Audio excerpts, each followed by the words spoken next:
ভাইগনা আজকে সাগর পাড়ে আইয়া তোমার অনুভূতিটা কিরকম হইলো?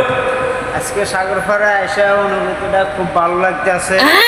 আচ্ছা, পানির ঢেউ, ঠিক আছে। আচ্ছা, পানির অনেক ঢেউ, হ্যাঁ, অনেক স্পিরিট ঢেউ। সাগরে উলাতা বেশি, আচ্ছা, মানে পানির ঢেউটা বেশি আর কি, এই জন্য খুব ভালো লাগতেছে। আচ্ছা, দেখতে খুব ভালো। এর পাশে দেখো একটু ঘুরো, এর পাশে তুমি একটু দেখো, দেখো ফাঁকি আছে। আচ্ছা, ফাঁকির কারণে আরো কিন্তু সেই দেখা যায়। আচ্ছা, ঠিক আছে। এই পাশে আবার জুমা মসজিদ, আচ্ছা, আমার কাছে খুবই দুরন্ত ভালো লাগে। আর ঠিক এই আছে। যে অনেকগুলো পাখি আছে এই জায়গায়, দেখছো নি যে পাখি এই পাশে দেখা যায় মনে হয় এই দিকটা। পাখিগুলা অনেক সুন্দর মনে হইতেছে।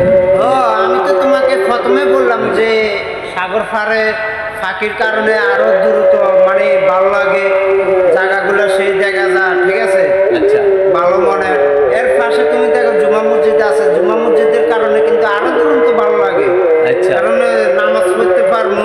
এর পাশে সাগর পাড়, একটা দৃশ্যটাও অন্যরকম, দৃশ্যটাই অন্যরকম। আচ্ছা। তো এখন আমরা কই যাবো? এখন আমরা যাবো কই? এখন আজান দিছে তো জুমা মসজিদে যাবো, নামাজ পড়বো। নামাজ পড়ে এরপরে দিয়ে আবার দেখি আমরা এদিকে আসতে পারি কিনা। আচ্ছা, আসে এরপরে আরো দৃশ্যগুলো দেখবো, আরো অনেক সুন্দর সুন্দর দৃশ্য আছে।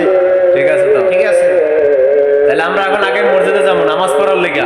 জি, আচ্ছা, তারপর নামাজ শেষে কি আবার ভিডিও বানাইবা? ইনশাল্লাহ দেখা যাক। আচ্ছা, তো দর্শকের অপেক্ষা করতে কও। আশা করি আপনারা সবাই অপেক্ষা করবেন আমাদের ভিডিও Next দেখার video. জন্য, নেক্সট ভিডিও দেখার জন্য। আশা করি আমাদের পাশে থাকবেন, লাইক কমেন্ট ও শেয়ার করবেন। ঠিক আছে ভাইগনা, আল্লাহ হাফেজ। আল্লাহ হাফেজ।